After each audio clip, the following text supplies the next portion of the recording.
বিসমিল্লাহির রহমানির রহিম আলহামদুলিল্লাহ ওয়াসসালাতু ওয়াসসালামু আলা রাসূলিল্লাহ আম্মা বা'দ বাবুল কাবাইরি ওয়া আলামাতুন নিফাকি। এটা নতুন আরেকটা অধ্যায়। এখানে কিতাবুল ঈমানের মধ্যে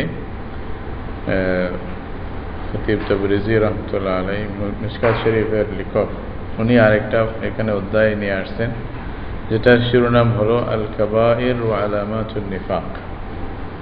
অর্থাৎ কাবাইর যে শব্দটা, এটা হলো কবিরা শব্দের বহুবচন, আলামাতুন এটা আলামাতুনের জামা অথবা বহুবচন, জামা বলে।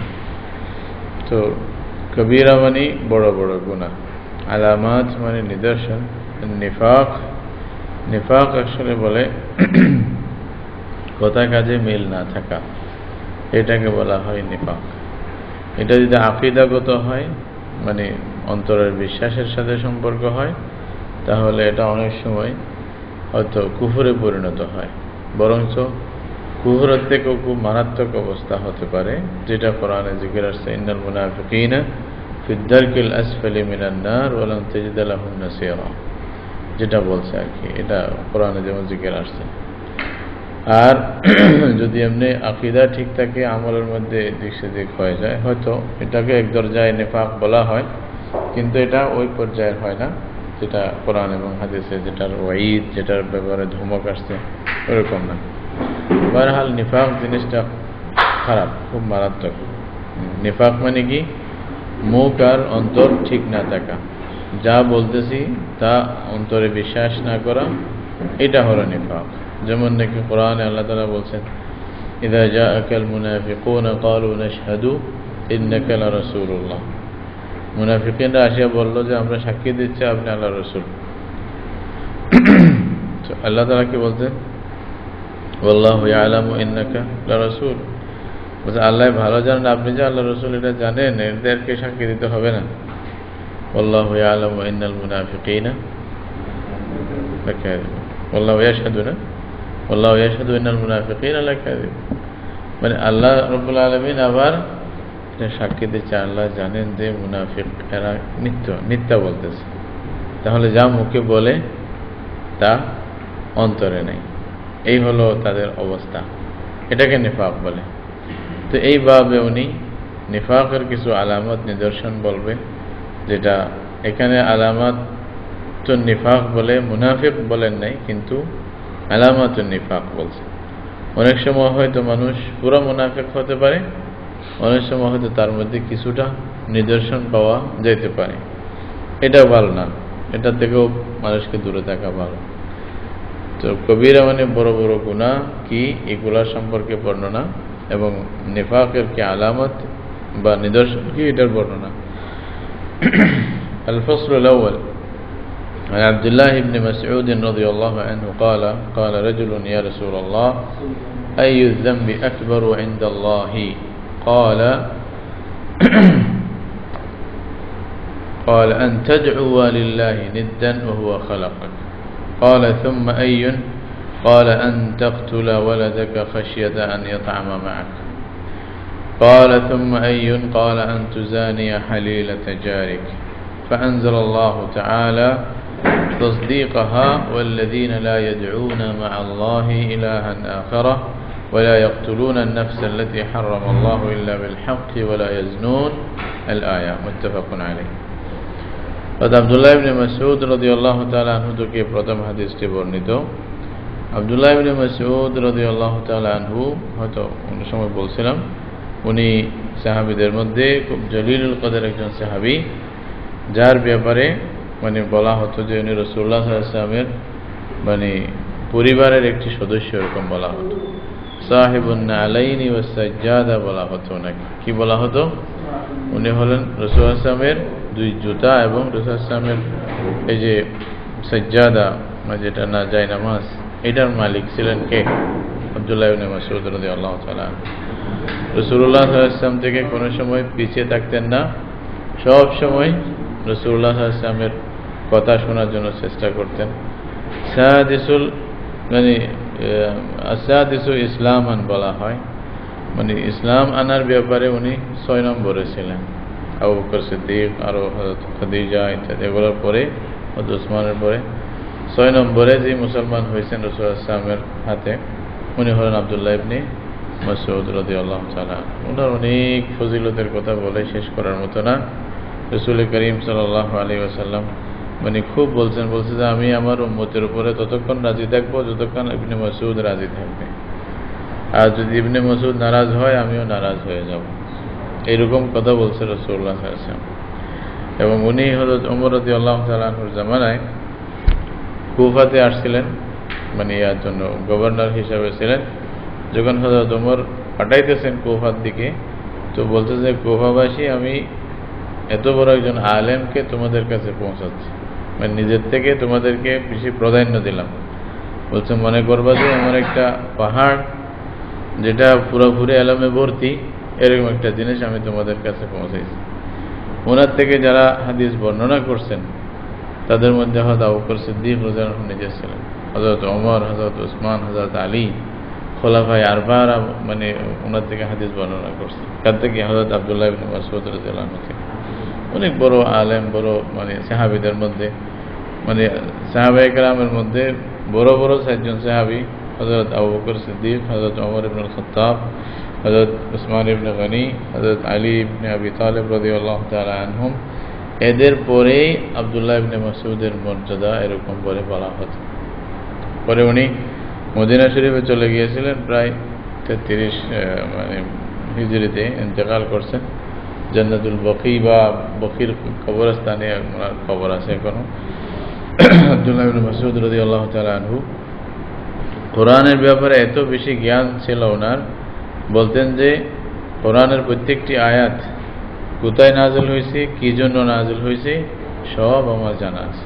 প্রত্যেকটি আয়াত, এমন কোন আয়াত নাই যেটার ব্যাপারে আমি বলতে পারবো না। সুবহানাল্লাহ। রাসূলুল্লাহ সাল্লাল্লাহু আলাইহি ওয়াসাল্লাম বলছেন যে কোরআন যদি তোমরা এভাবে পড়তে চাও যেভাবে এখন তরতাজা নাযিল হয়েছে, তাহলে তোমরা আব্দুল্লাহ ইবনে মাসউদের কিরাত মতে কোরআন পড়ো, এরকম হাদিসের মধ্যে আছে। খায়ের ওনার ফজিলত বলে আমাদের এরকম অনেক বড় সাহাবী, জলিল কদর সাহাবী। উনি বলতেছেন ক্বালা রাজুলুন ইয়া রাসূলুল্লাহ, এক ব্যক্তি বলল আয় আল্লাহর রাসূল, আইয়ু যামবি আকবারু ইনদাল্লাহ, আল্লাহর কাছে সবচেয়ে বড় গুনাহ কোনটি, মানে অর্থাৎ সবচেয়ে বড় গুনাহ আল্লাহ কোনটিকে ধরবেন। আল্লাহ যে সমস্ত মানুষের পাপ হিসাবে যাকে ধরা হবে, ওখানে একটা হয়তো মর্তবা বা একটা স্ট্যাটাস থাকবে, এখানে সবচেয়ে বড় কোনটাকে বলা হবে। রাসূলুল্লাহ সাল্লাল্লাহু আলাইহি ওয়াসাল্লাম বললেন যে আনতাদু লিল্লাহি নিদ্দান ওয়া হুয়া খালাকাক, তুমি যদি আল্লাহর জন্য কোনো সমকক্ষ, এরকম নিদ্দুন মানে মাসীলুন ওয়া নাযীরুন বলে, আল্লাহর সমপরিমাণ কাউকে যদি মনে করো, আল্লাহর সমকক্ষ কাউকে যদি মনে করো, আল্লাহর বিপরীতে কেউ আছে বলে এরকম যদি মনে করো, এটা দাবি করো, অথচ আল্লাহই তোমাকে সৃষ্টি করছে আর কেউ সৃষ্টি করেনি, এটা সবচেয়ে বড় গুনাহ, বড় পাপ। এটা হলো কি শিরক। ক্বালা সুম্মা আইয়ুন, তারপরে জিজ্ঞাসা ইয়া রাসূলুল্লাহ তারপরে কি?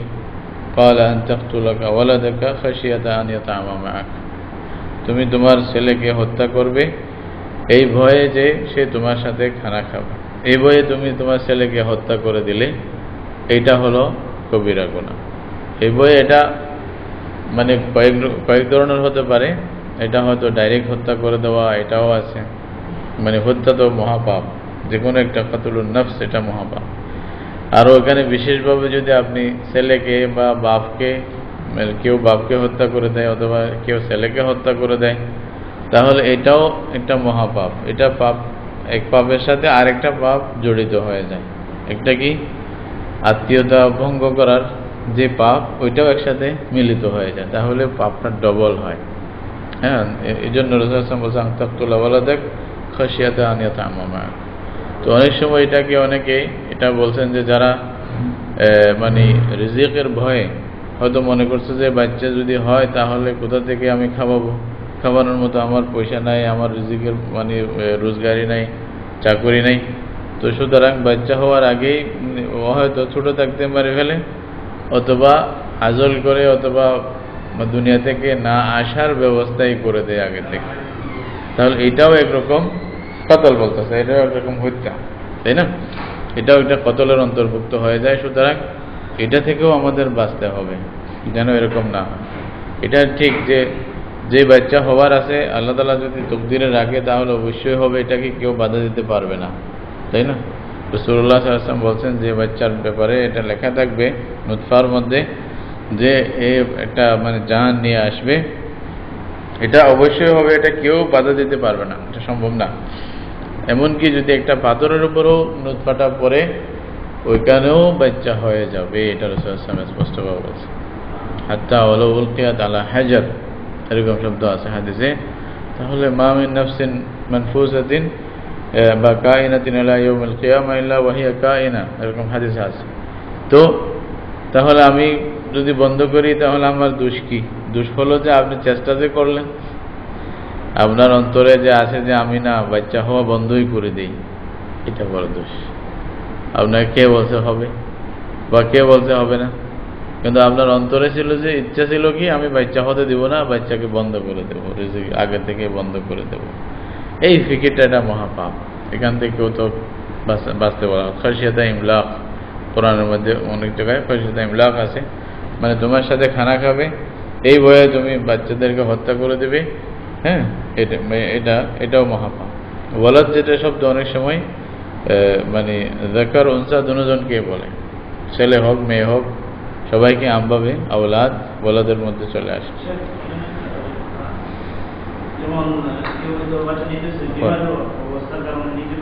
পরে শেষে বলবো ইনশাআল্লাহ। আচ্ছা, ক্বালা সুম্মা আইয়ুন, তারপরে বললেন যে এরপরে কি? ক্বালা আন তুজানিয়া হালিলাতা জারিক। তো রাসূল সাল্লাল্লাহু আলাইহি ওয়াসাল্লাম বললেন যে তুমি তোমার যে প্রতিবেশীর স্ত্রীর সাথে যদি জেনা করো, এটা হলো আরেকটি বড় মহাপাপ।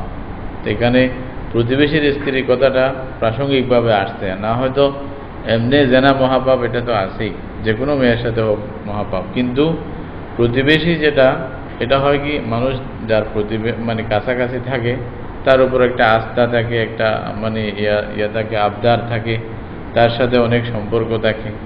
আর প্রতিবেশীর সাথে এরকম সম্পর্ক গড়ে ওঠাটা খুব স্বাভাবিক হতে পারে। এই জন্য রাসূল সাল্লাল্লাহু আলাইহি ওয়াসাল্লাম তাকিদের সাথে বলছে, খবরদার এমনি অন্য বাইরের বা দূরের কারোর সাথে জেনা করা যেরকম গুনাহ, তার চেয়ে মারাত্মক গুনাহ হবে প্রতিবেশীর স্ত্রীর সাথে জেনা করা। এটা মারাত্মক গুনাহ। কেন? ওইখানে হকুল জার একটা জিনিস, ওইটাও কি হচ্ছে, ধ্বংস হয়ে যাচ্ছে। আবার ওটার সাথে সাথে একটা খেয়ানত হচ্ছে। প্রতিবেশীর যে হকুক ছিল ওই হকুকের মধ্যে 2-3টা জিনিস বড় বড় গুনাহ পাপ আরো একসাথে অ্যাড হচ্ছে এটার সাথে। এই জন্য রাসূল সাল্লাল্লাহু আলাইহি ওয়াসাল্লাম বললেন কি, আন তুজানিয়া হালিলাতা জারিক। প্রতিবেশীর হিসাবে মানুষ অনেক সময় প্রতিবেশীর উপর বিশ্বাস করে, আস্থা রাখে, এবং অনেক সময় ঘর কিনে যে ঘর বানায় যে প্রতিবেশীর অবস্থা দেখে। তো প্রতিবেশী ভালো হলে প্রয়োজনে বেশি মূল্য দিয়ে হইলেও জিনিসটা কিনে, বলছে না এখানে মানুষগুলো ভালো, এই পরিবেশটা ভালো, এখানে বেশি গেলেও যাক। একটা কথা মনে আসে, একজন নাকি ঘর বিক্রি করবে, তো ওই যেই ঘর বিক্রি করতেছে ওই ঘরের পাশেই হযরত হাসান বসরি রাদিয়াল্লাহু তাআলা আনহুর ঘর ছিল, ওনার ঘর, আর উনি ওনার প্রতিবেশী ছিলেন। তো উনি ঘর বিক্রি করবে, এখন যেটা দাম ছিল দামের ডবল উনি দাম দিছে। সদর কথা 1000 দিনার ছিল, তারপর উনি বলছে যে আমাকে 2000 দিনার দিতে হবে। তো যে কিনবে উনি বলছেন যে কেন এত বেশি, কেন ডবল কেন দাম দিলেন? বলছে 1000 হলো ঘরের মূল্য, আর 1000 হলো হাসান বসরির মতো একজন প্রতিবেশীর মূল্য। উনি বলছে যে আমার কবুল, তাইলে আমার কোনো অসুবিধা নেই। হ্যাঁ, তো এইভাবেই মানুষ প্রতিবেশী দেখে, ভালো লোক দেখে তারপরে আশেপাশে থাকে।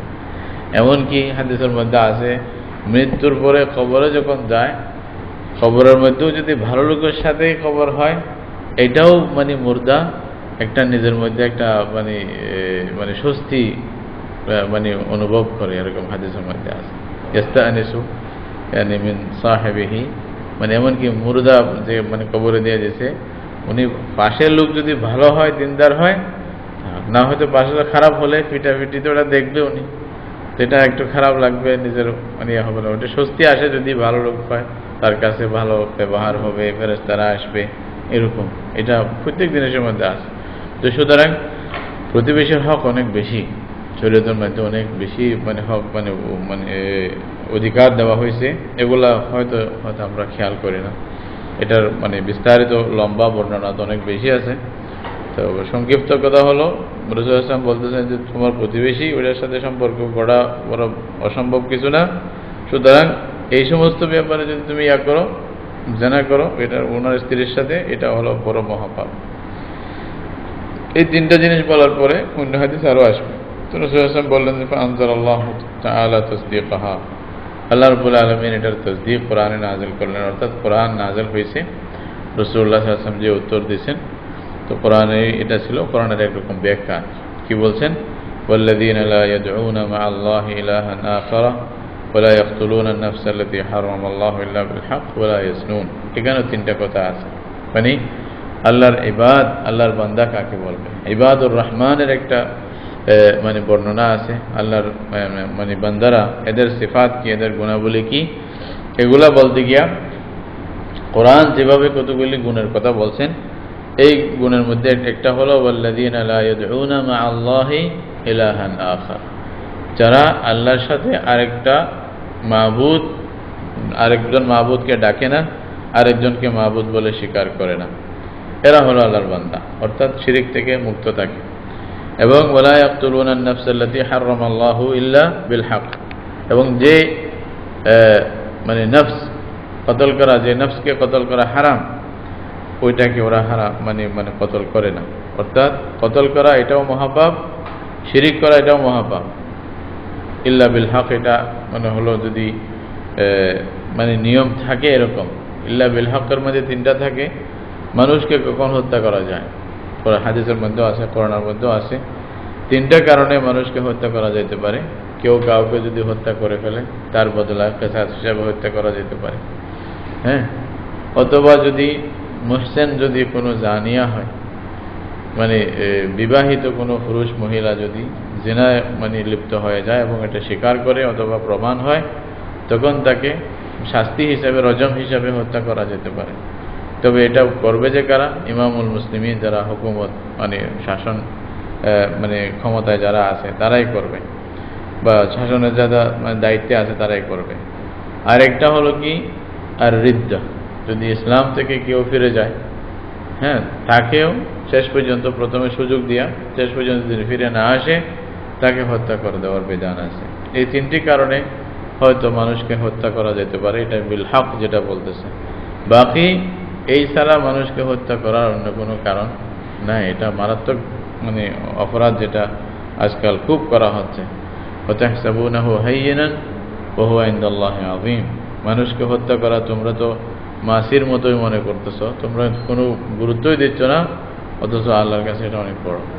হ্যাঁ, এই জন্য বলছে মিন আজলি যালিকা কাতাবনা আলা বানি ইসরাঈল আন্নাহু মান কাতালা নাফসান বিগাইরি নাফসিন আও ফাসাদিন ফিল আরদ ফাকান্নামা কাতালা আন-নাস জামিআ।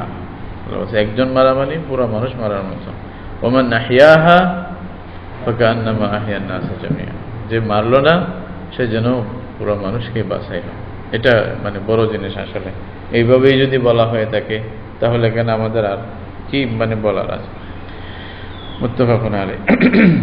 তারপরে হাদিসে আব্দুল্লাহ ইবনে আমর রাদিয়াল্লাহু আনহু قال قال رسول الله صلى الله عليه وسلم الكبائر الاشراك بالله وعقوق الوالدين وقتل النفس واليمين الغموس رواه البخاري وفي رواية أنس وشهادة الزور بدل اليمين الغموس। আব্দুল্লাহ ইবনে আমর ইবনে আল-আস রাদিয়াল্লাহু তাআলা আনহু থেকে বর্ণিত, উনি বলতেছেন যে রাসূলুল্লাহ সাল্লাল্লাহু আলাইহি ওয়াসাল্লাম বলেছেন, আল কাবায়ের, বড় বড় গুনাহ কাকে বলে? এখানে কবিরা গুনাহ বলতে কি বোঝায়? কবিরা বলতে আসলে কোন গুনাহকে? গুনাহ কয়েক ধরনের আছে। একটা গুনাহ আছে যেটা তওবা না করলে কোনোদিনও ক্ষমা হবে না, এটাকে কুফর আবার শিরক বলতে পারে, যেটা তওবা ছাড়া কোনোদিনও আল্লাহ ক্ষমা করবেন না। যদি মারা যায় তাহলে জাহান্নামে যাবে, আল্লাহ ইচ্ছা করেও করবেন না, যেটা স্পষ্ট বলে দিয়েছেন। আরেকটা গুনাহ আছে যেটা তওবা করলেও মাফ হয়, আবার ভালো কাজ করলেও মাফ হয়ে যায়। অনেক সময় আছে হাসানাত, এরকম আছে না, হাসানাত ইউযহিবনা সাইয়্যাত, হাসানাত গুলোই আপনার গুনাহ ক্ষমা করে দেবে। এটাকে বলে সাগায়ের। আর কতগুলি আছে তওবা করলে আল্লাহ ক্ষমা করবেন, তওবা না করলে আল্লাহর মশিয়তের উপরে থাকবে। আল্লাহ চাইলে ক্ষমা করতে পারেন, আল্লাহ চাইলে ক্ষমা নাও করতে পারেন, শাস্তিও দিতে পারেন যদি তওবা ছাড়া মারা যায়। এগুলাকে বলা হয় কাবায়ের। কয় ধরনের হলো? 3 ধরনের। আরেক ধরনের গুনাহ আছে, এটা শুধু তওবা শেষ হবে না, তওবার সাথে সাথে আবার ফেরত দিতে হবে যদি মানুষের মালের সম্পর্ক হয়।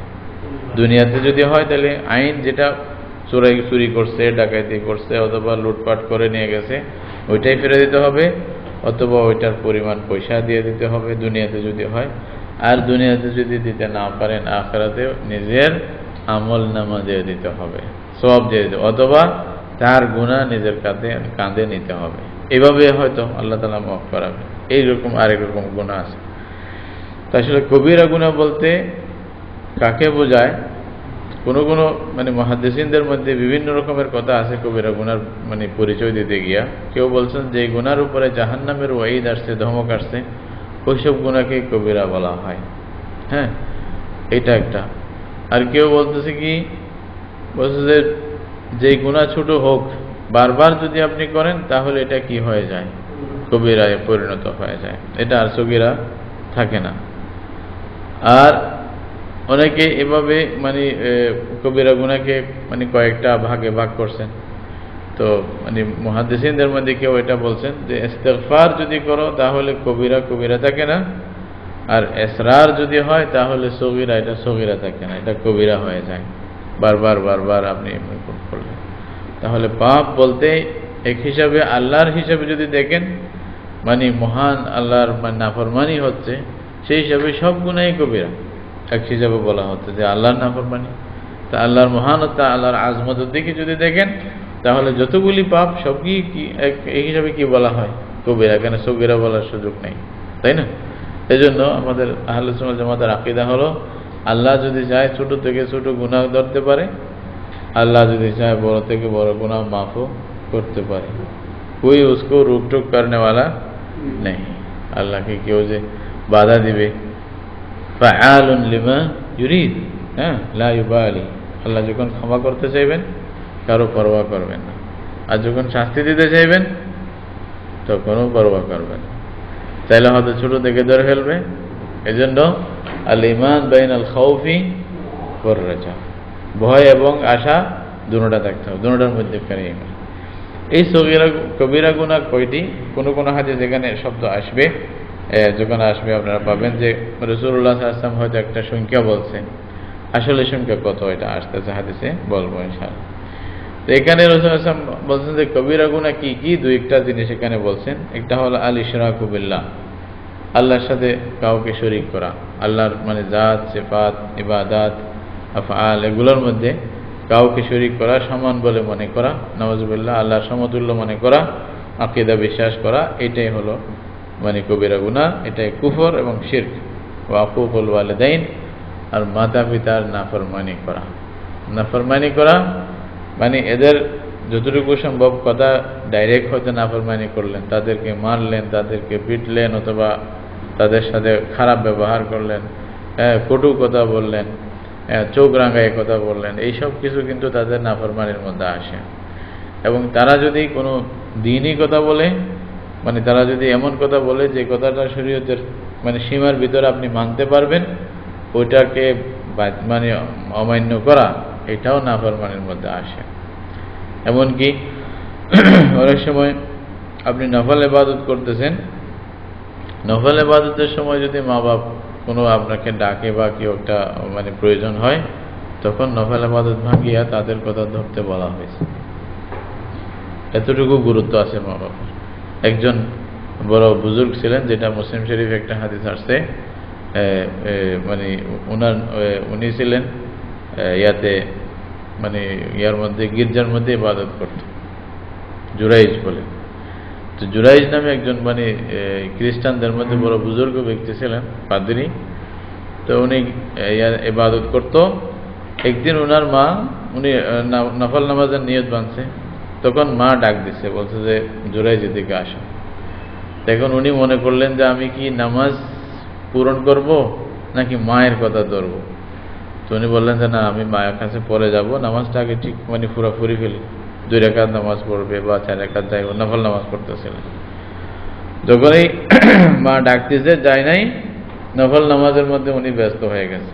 তো মায়ের মুখ থেকে একটি কথা আসছে, আল্লাহ তোমার মওত না করুক, বেশ্যা মহিলার মুখ না দেখে তোমাকে আল্লাহ মৃত্যু না দেখে, এই কথাটা বলে দিছে মা। মানে বেশ্যা আছে না, বেশ্যা মহিলারা আছে, বাজারি মেয়েরা, বলছে এদের মুখ না দেখে তোমার যেন মওত না হয়, কথাটা মুখ থেকে চলে আসছে। তো উনি নামাজের পরে তাড়াতাড়ি গেছে। পরে ঘটনা কি হয়েছে, উনি যে জুরাইজ যে ইয়াতে থাকতেন, ওনার থাকার জন্য একটা ঘর বানাইছে ওরা, মানে খ্রিস্টানরা সবাই মিলে। উপরের তলায় একটা আজানখানা ছিল, উপরের তলায় উনি মানে গির্জার মধ্যে থাকতেন, নিচের তলায় একজন রাখাল থাকত।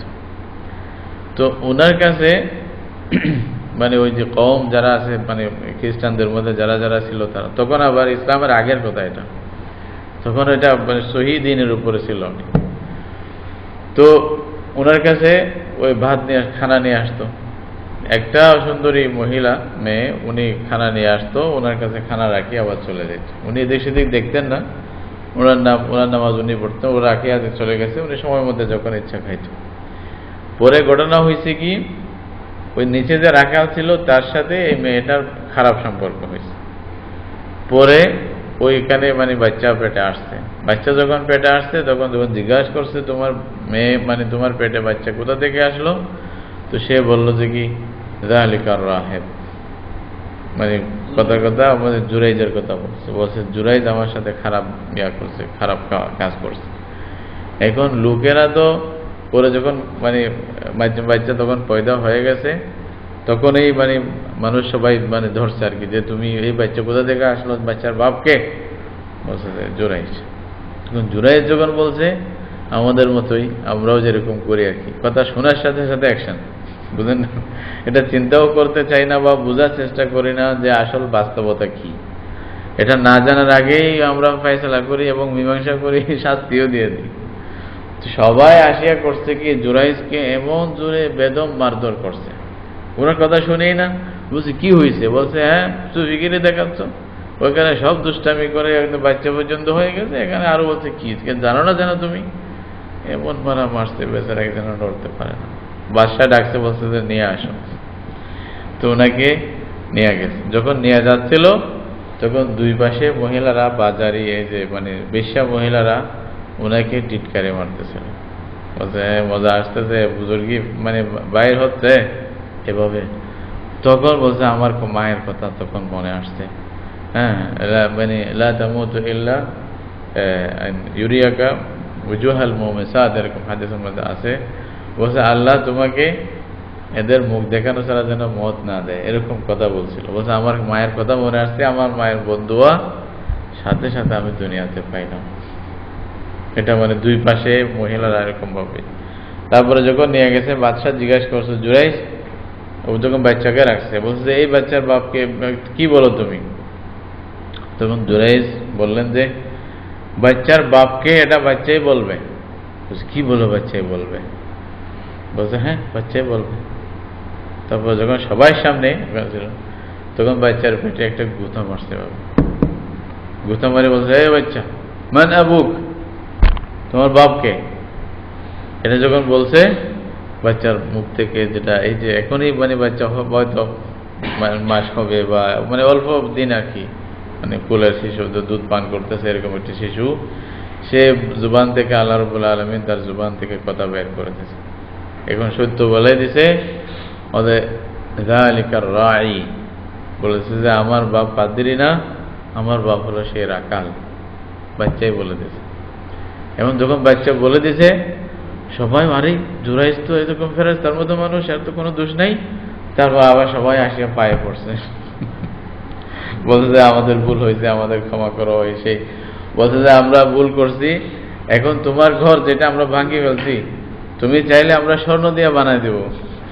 উনি বলছেন যে স্বর্ণের দরকার নাই, যেরকম ছিল সেভাবে দাও। তাহলে এই যে মা বাপের নাফরমানি, এটা বড় মারাত্মক জিনিস। এটা মানুষ অনেক সময় দুনিয়াতে পেয়ে যায় এটা। সেই জন্য কোনোদিন এটা চিন্তাও যেন কেউ না করে যে আমি মা বাপের নাফরমানি করবো, এটা যেন না হয়। অথচ আফসোসের বিষয়, মা বাপের নাফরমানি আজকাল খুব বেশি হচ্ছে, তাই না? তো এগুলা এই বিশেষ করে বিবাহ করলেই হয়েছে, স্ত্রীর কথা ধরবে আর মার জন্য কোনো চিন্তাই নেই। সুবহানাল্লাহ। বিবাহ করার পরে এরকম অনেক অনেক ক্ষেত্রে দেখা যায়। খায়ের আল্লাহ তাআলা আলেম ওলামাদের তো বুঝদান করছে বা যারা আছেন, কিন্তু কখনো যেন স্ত্রীর কথা দিয়ে মায়ের উপরে একটা রাঙ্গা করে বা চাঙ্গা করে কথা যেন বলা না হয়, চোখ রাঙ্গায় যেন কথা না বলে। কারণ স্ত্রী যাইতে পারে আসতে পারে, মা তো আর জুদা হতে পারে না। মা যেরকমই হোক, আমি বলতেছি না মা নিষ্পাপ একেবারে দোষ ছাড়া হবে, এটা না, বরঞ্চ মা যেরকমই হোক আপনার মা, আপনার জন্য সব বড়। এটা আপনার কত বড় এটা আপনি চিন্তাও করতে পারবেন না, যেটা কথা আল্লাহ রাব্বুল আলামিন কোরআনে বলতেছে, ডাইরেক্ট বলতেছেন। এমনকি রাসূলুল্লাহ সাল্লাল্লাহু আলাইহি ওয়াসাল্লাম থেকে এক সাহাবী যখন জিজ্ঞাসা করছে, ইয়া রাসূলুল্লাহ, আমার মা বলতেছে স্ত্রীকে তালাক দিতে, আমি কোথায় যাব? রাসূলুল্লাহ সাল্লাল্লাহু আলাইহি ওয়াসাল্লাম বলছেন যে তোমার মা তোমার জান্নাত অথবা তোমার জাহান্নাম, তুমি চিন্তা করো কি করবে, যেটা এখতিয়ার করো। এবার একজন আসিয়া বলছে, ইয়া রাসূলুল্লাহ, যদি তারা আমাদের উপর জুলুম করে তাহলে আমি কি করব? রাসূলুল্লাহ সাল্লাল্লাহু আলাইহি ওয়াসাল্লাম ওয়াইন যালামাকা ওয়াইন যালামাকা ওয়াইন যালামাকা, জুলুম করলেও তাদের সাথে খারাপ ব্যবহার করবে না। এমনকি যদি ও মুসলিম হয়, মা বাপ যদি মুসলিম হয়, তখনও হাদিস কোরআনের মধ্যে আছে, ও মুসলিম হইলেও ওয়াজাহিদহুমা ফিদ দুনিয়া মারুফান ওয়া সাহিবহুমা ফিদ দুনিয়া মারুফান। আল্লাহ বলতেছে দুনিয়ার ব্যাপারে তাদের সাথে ভালো ব্যবহার করো। তারা তোমাকে কাফের হইতে বললে কাফের হবে না, শিরিক করতে বললে শিরিক করবে না, কিন্তু দুনিয়াবি হিসেবে তাদের সাথে ভালো ব্যবহার তুমি অবশ্যই করবে, এটা তোমার দায়িত্ব। এভাবেই বলা হয়েছে। তো হুকুকুল ওয়ালিদাইন, রাসূলুল্লাহ সাল্লাল্লাহু আলাইহি ওয়াসাল্লাম বলছেন মা বাপের নাফরমানি করা এটা বড় মহাপাপ, এটা থেকে আমাদের বাঁচতে হবে। আফসোসের বিষয়, এখন কিভাবে যে ফরমাবরদারি শিক্ষা দেব এটাই বুঝে আসে না। তারা বিশেষ করে আমরা বিদেশে আছি, বড় মুসিবত, বাচ্চাদেরকে কিভাবে এগুলা শিক্ষা দেওয়া হবে, এটাও একটা। হ্যাঁ, তারপরে হলো ওয়াকাতুল নাফস, বলতেছে মানুষকে হত্যা করা, এটাও একটা মহাপাপ। ওয়াল ইয়ামিনুল গামুস, আর একটা হলো কি গামুস, এখানে বলতেছে মিথ্যা শপথ করা আর কি। শপথ করেন আপনি, ইচ্ছাকৃত মিথ্যা শপথ করলেন, বা ইচ্ছা বা অনিচ্ছায় যেভাবে হোক, যদি মিথ্যা করেন, শপথ করেন, তাহলে এটাও মহাপাপ। রাসূলুল্লাহ সাল্লাল্লাহু আলাইহি ওয়াসাল্লাম কোনো সময় ইমিনুল গামুস বলছে, কোনো সময় হাদিসের মধ্যে শব্দ আসছে শাহাদাতুজ জুর, মিথ্যা সাক্ষী দেওয়া, এটাও বলছে। তাহলে এটা আরেকটাও হইতে পারে। এখানে সাক্ষীটা যদি আপনি শপথ করিয়া দেন তাও হবে, আর শপথ ছাড়া যদি মিথ্যা সাক্ষী দেন তাও হবে। একজন হাদিসের মধ্যে আছে শাহাদাতুজ জুর, মিথ্যা সাক্ষী দেওয়া, এটা বড় মারাত্মক পাপ, যেটা শুধু একজনকে না 1000 জনকে ক্ষতি করে। মিথ্যা সাক্ষী একজন মানুষকে ফাঁসি পর্যন্ত নিয়ে যেতে পারে। আপনার মিথ্যা সাক্ষী একজন মানুষের জীবন সবকিছু ধ্বংস করে দিতে পারে। এই জন্য রাসূলুল্লাহ সাল্লাল্লাহু আলাইহি ওয়াসাল্লাম একবার এমনি ট্যাগ লাগাই দিয়া কথা বলতেছিলেন, কিছু মধ্যে আছে। তো একটা বলতার পরে যখন শাহাদাতুজ জুরের কাছে আসছে, উঠে গেছে রাসূল, ট্যাগ লাগা বাদ দিয়ে উঠে বসে আলা ওয়া শাহাদাতুজ জুর ওয়া শাহাদাতুজ জুর বলতেই ছিলেন।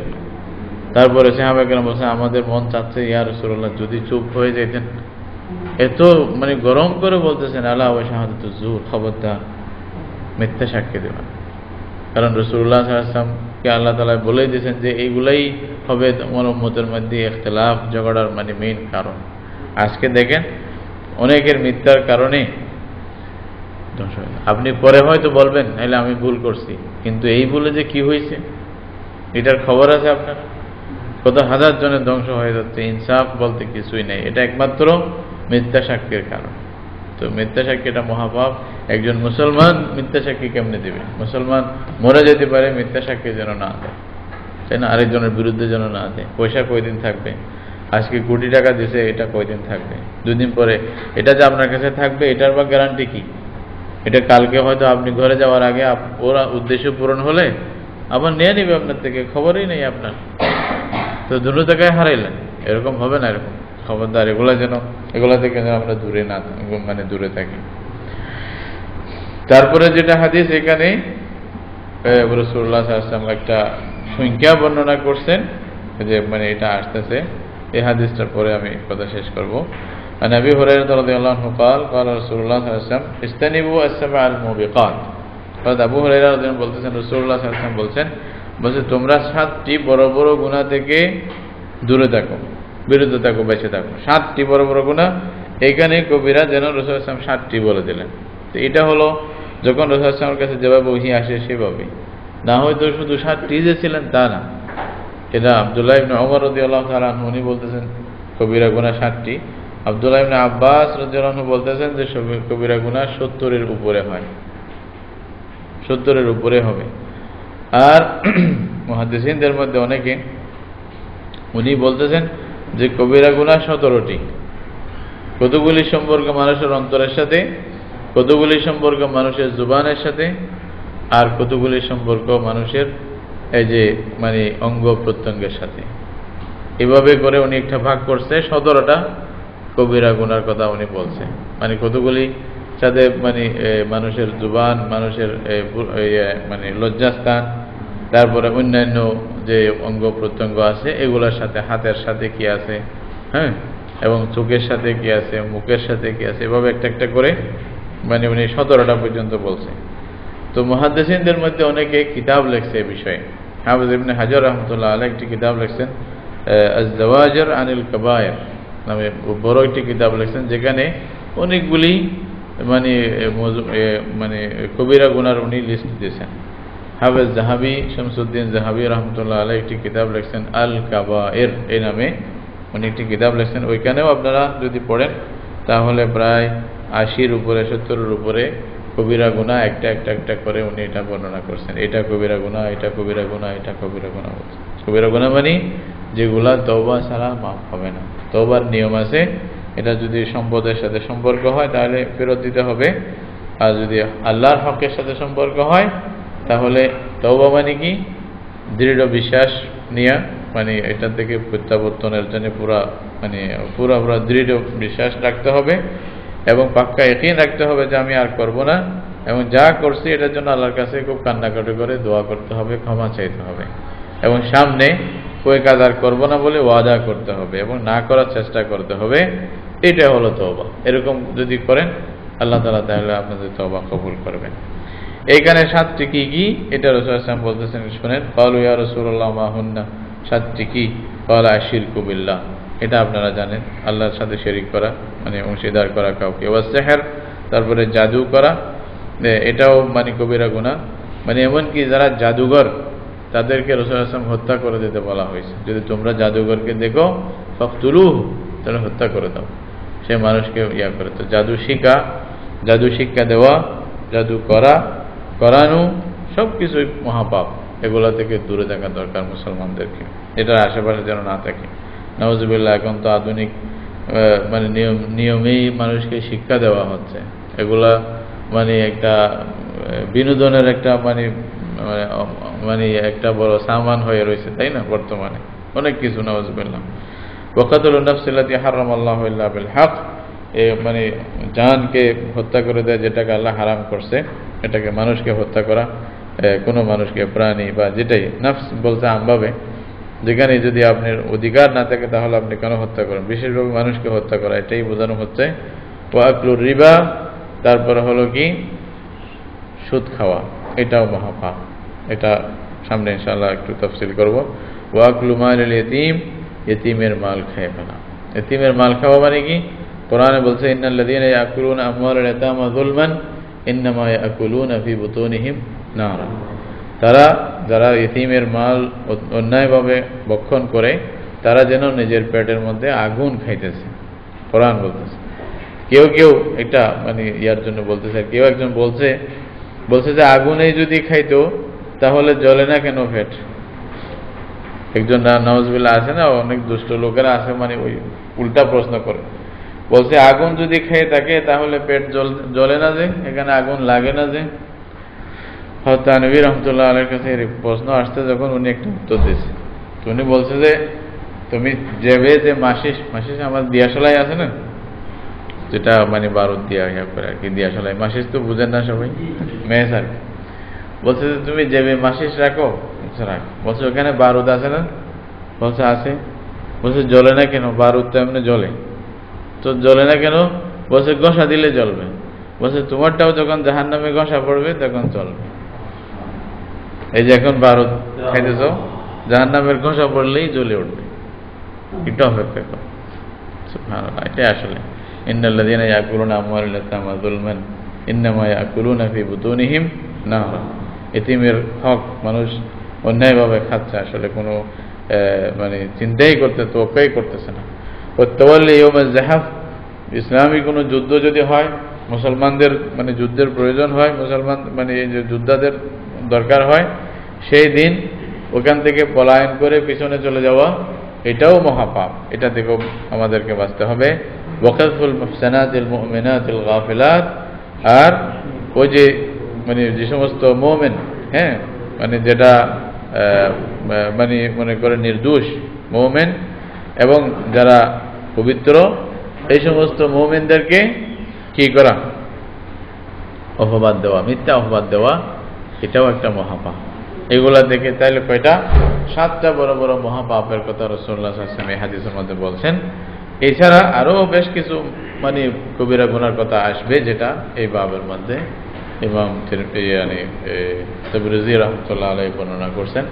ইনশাআল্লাহ আপনারা সামনে হাদিসগুলো পড়লে বুঝে আসবে। পরবর্তীতে ইনশাআল্লাহ এক একটা বিষয় কিছু হয়তো বলবো, একটু বোঝার জন্য আর কি। আল্লাহ আমাদের সবাইকে তৌফিক দান করুক। ওয়া আখিরু দাওয়ানা আলহামদুলিল্লাহি রাব্বিল আলামিন। জাযাকুমুল্লাহ।